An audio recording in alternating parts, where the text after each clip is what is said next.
समय की बात है।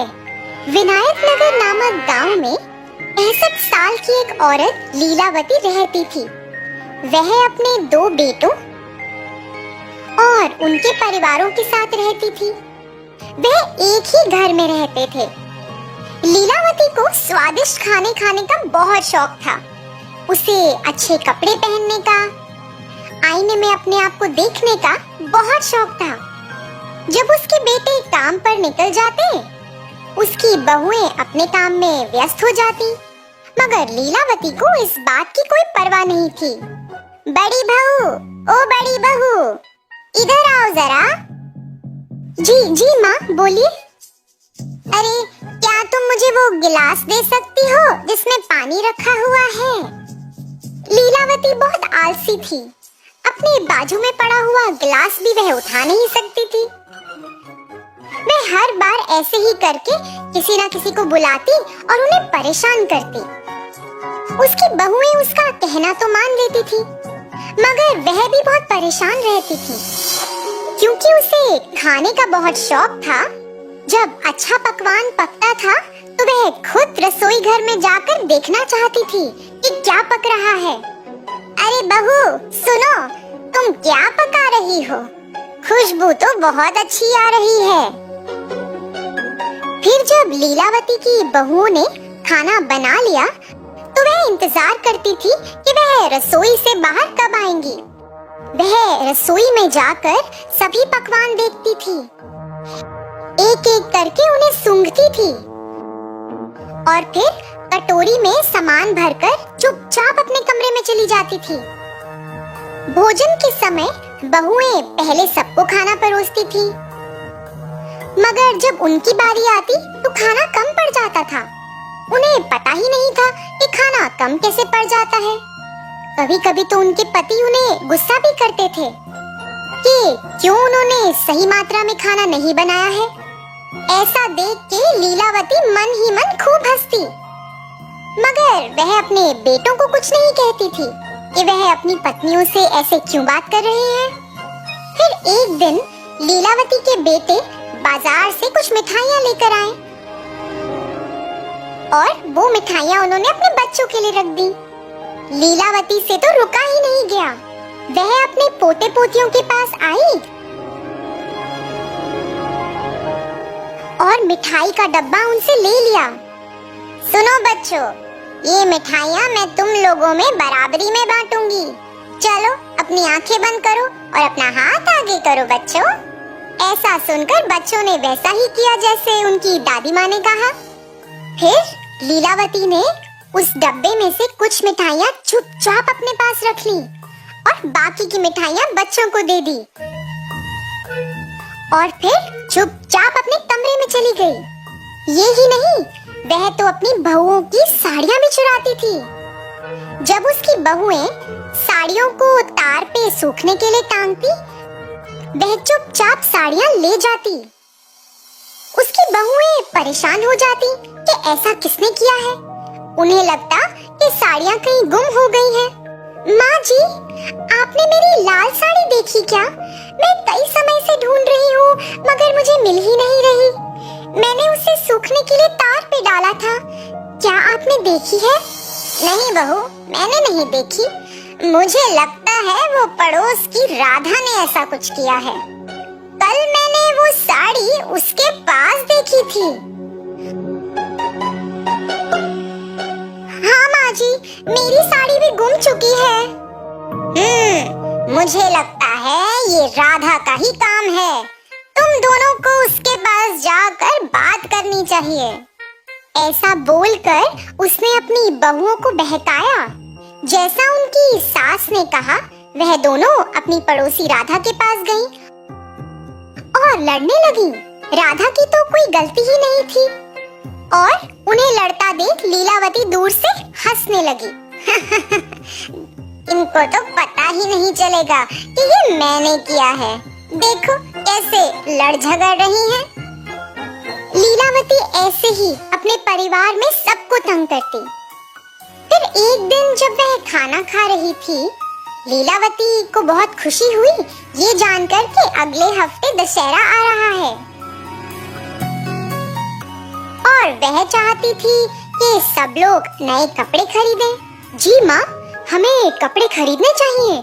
और हाँ, अभी सासू माँ भी आ रही हैं, तो क्या आप उनके लिए भी कपड़े खरीद लेंगी? वह दशहरा मनाने आ रही हैं। यह सुनकर लीलावती नाराज हो गई। उसे जलन मच रही थी कि वह क्यों आ रही है। आने दो उसे, मुझे पता है यहाँ से उसको कैसे भगाना है। अगले दिन लीलावती अपने कमरे से बाहर आई और उसने अपने बेटों और बहुओं को किसी का इंतजार करते हुए देखा। वह सब वरांडे में खड़े थे। हे भगवान, देखो कैसे ये लोग उसका इंतजार कर रहे हैं। क्या इन्होंने मेरा इंतजार ऐसे किया है कभी? हे भगवान।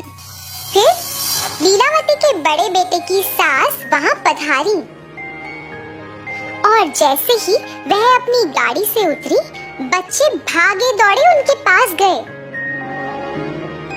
पुष्पा बच्चों के लिए और बाकी सब के लिए कई उपहार लाई थी। वह बच्चों के लिए खिलौने और बेटियों के लिए साड़ियां लाई थी। पुष्पा ने लीलावती को भी एक सुंदर सा बस्ता भी दिया। लीलावती ने वह बस्ता तो कबूल किया और चुपचाप अपने कमरे में चली गई और फिर बाहर आई। बाहर आकर उसे स्वादिष्ट खाने की सुगंध आई, तो वह सोचने लगी कि बहुत कुछ बना है, मगर उसे जलन भी मच रही थी। ये देखो, इन बहुओं ने मेरे लिए कभी इतने सारे स्वादिष्ट पकवान बनाए हैं। अभी मैं इनको मजा चखाती हूँ। फिर ऐसा सोचते हुए वह इंतजार करने लगी कि कब उसकी बहुएं रसोई से बाहर आएं। जैसे ही वे दोनों रसोई से बाहर आई, चुपचाप लीलावती रसोई घर में चली गई और पकवान में उसने खूब सारी मिर्च डाल दी। फिर जैसे ही सबने खाना शुरू किया, सब लोगों से खाया ही नहीं गया। सबको खूब मिर्च लग रही थी।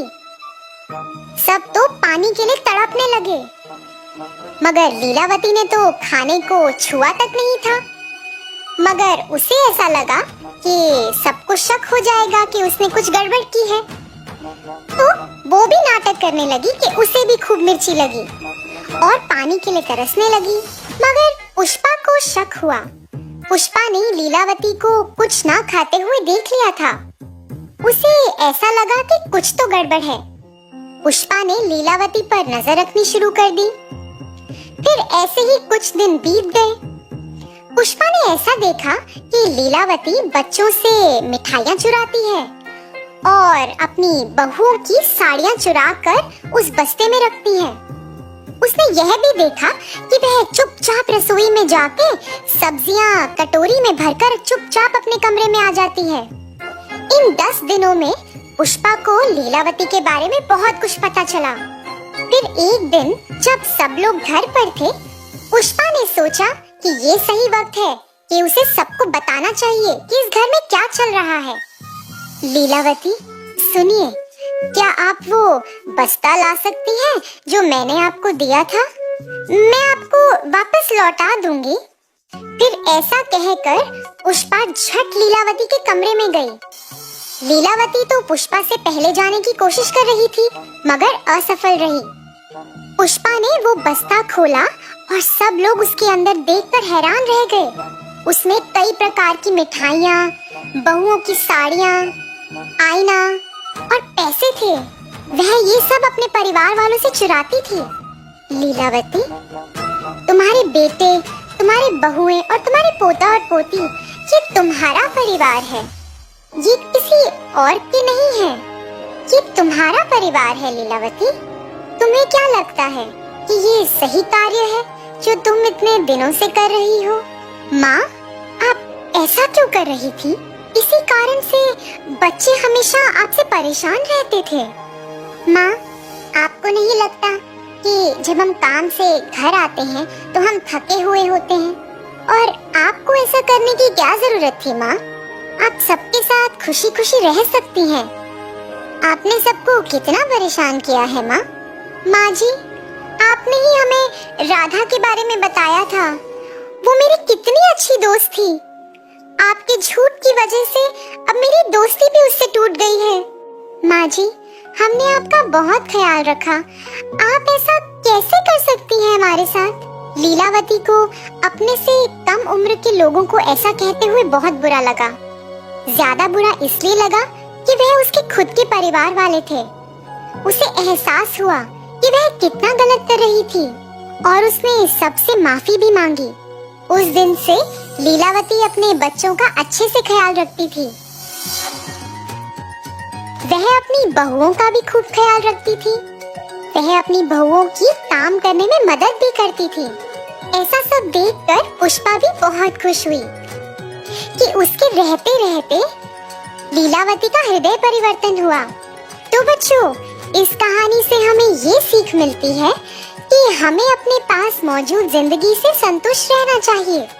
उम्र के साथ हमें अपना व्यवहार भी बदलना चाहिए, नहीं तो इससे हमारे अपनों को चोट पहुंच सकती है।